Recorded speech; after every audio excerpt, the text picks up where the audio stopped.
Hello and a very good afternoon to all our viewers on Facebook as well as YouTube for this live interaction of News 9. Well, today I will be speaking about vaccine nationalism and how the WHO has come up with a plan to curb vaccine nationalism, and also the impact of vaccine nationalism on some of the most smallest countries who wouldn't have access to vaccine if this particular concept materializes across the world. So even before the final stage of the regulatory approval of vaccines, some of the most wealthiest nations like the US, UK, France, Britain and even Germany have entered into pre-purchase agreements with COVID-19 vaccine manufacturers, and this particular development has given rise to what has come to be known as vaccine nationalism, which I mentioned about earlier.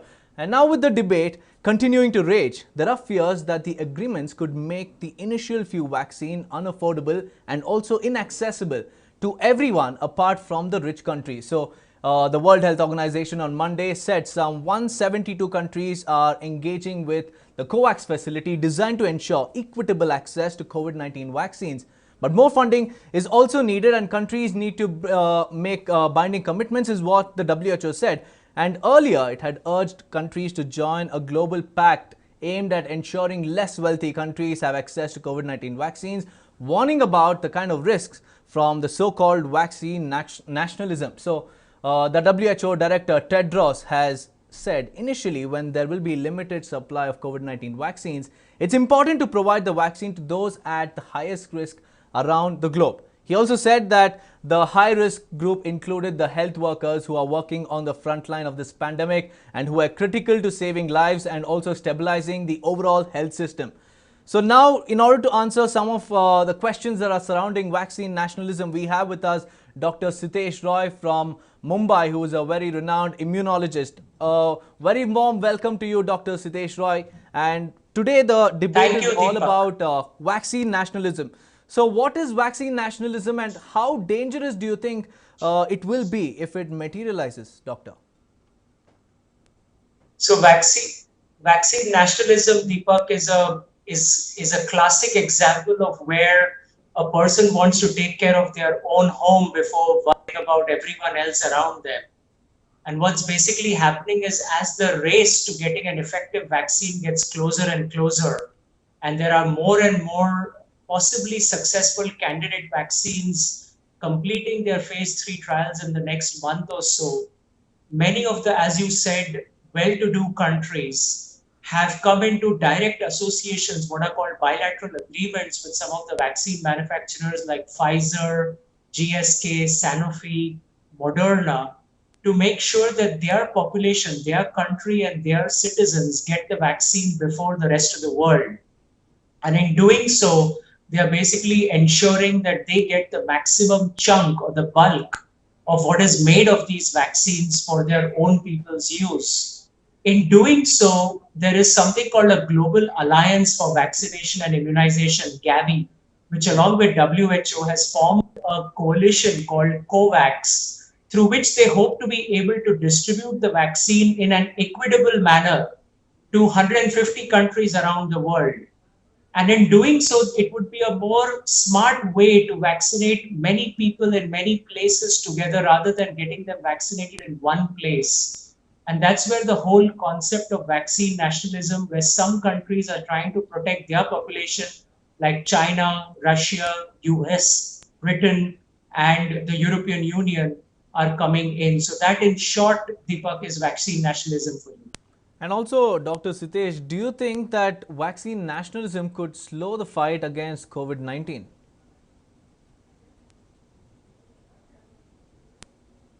Dr. Sitesh Roy?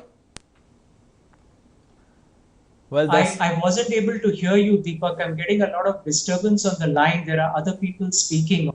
Okay, Dr. Sitesh Roy, now can you hear me? Yes, I can hear you loud and clear now. Yeah, Dr. Sitesh, all I was asking you is, how do you think this vaccine nationalism could, slow our fight against COVID-19?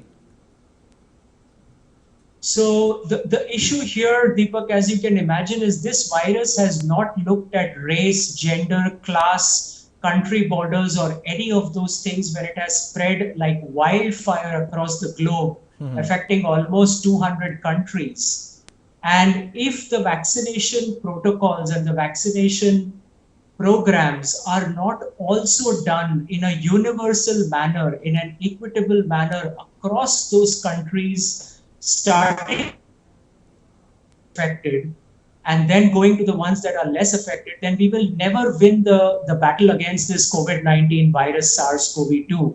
And so it is very, very important to have equitable distribution and not have just pockets or individual countries that have gotten vaccinated and then a large part of what may be still cases around the world going unvaccinated and going unprotected.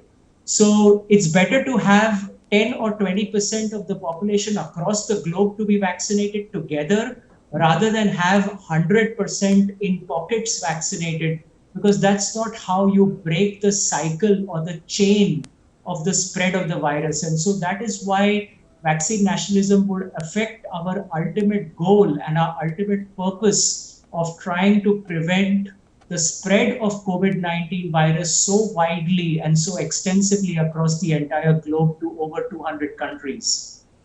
And also, Dr. Sitesh, now if vaccine nationalism, realizes, do you think that this could block the vaccine from vulnerable populations?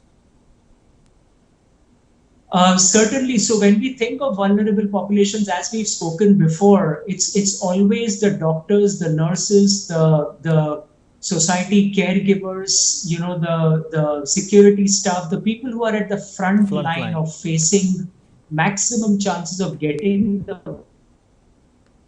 And in vaccine nationalism, as we can expect, because even the basic of the general population, they're even trying to make the vaccine free of cost to everyone in the United States of America.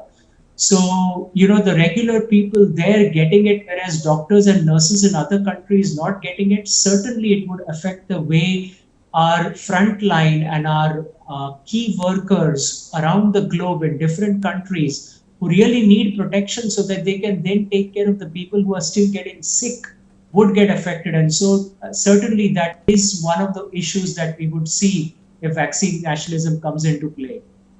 Also, doctor, like they say, an orchestra cannot be held with one or two instruments being played. So in order to ensure that vaccine nationalism doesn't materialize, do you think that the countries going forward should, sign this Covax pact with the World Health Organization? I think it would really help. I think there are about 150 countries on the Covax pact with the WHO.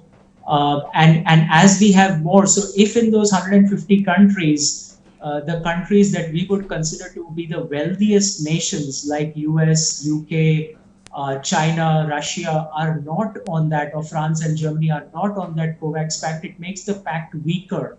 So certainly the more and more countries that are signed up in the Covax pact with the WHO and the Gavi alliance, I think it would make the whole process of equitable, uniform distribution of the vaccine, of COVID-19 vaccines, whenever they happen, in a better and a more effective way to break the chain and cycle of this virus affecting people around the globe and affecting healthcare workers and other professionals around the world. Right, Dr. Sitesh, thank you for your time and patience. You're a busy man. You are out there treating COVID-19 patients. We hope that you stay safe. And also, now moving on, like we told you about the Covax plan by the WHO, it has now come up with this plan which 172 countries have signed a pact with the Covax facility. So what is this plan and how is the WHO planning to go about it? Well, the Covax Global Vaccine Facility is a plan designed to pool funds from wealthier countries and non-profits to develop a COVID-19 vaccine and distribute it equitably around the world. And its aim is to deliver close to 2 billion doses of effective approved COVID-19 vaccines by the end of 2021. And this plan is led by the World Health Organization along with the Gavi Vaccine Alliance and the Coalition for Epidemic Preparedness Innovations. So Covax is part of a bigger plan called the Access to COVID-19 Tools, or the ACT accelerator, that works to ensure that vaccines, treatments and diagnostic tests and other healthcare resources are broadly available to combat COVID-19 pandemic. And the World Health Organization officials also said that nations wishing to be part of the global Covax plan have until August 31st to submit their expressions of interest, with confirmation of intention to join due by September 18th and initial payments due by October 9th. So the World Health Organization is clear with its latest announcement that the countries must sign this pact in order to ensure that vaccines and also treatments are equitably available to people across the globe, irrespective of whether they are rich or poor or based on caste, creed or any other such barriers. So World Health Organization is making sure that everybody gets their share of the vaccine, because each life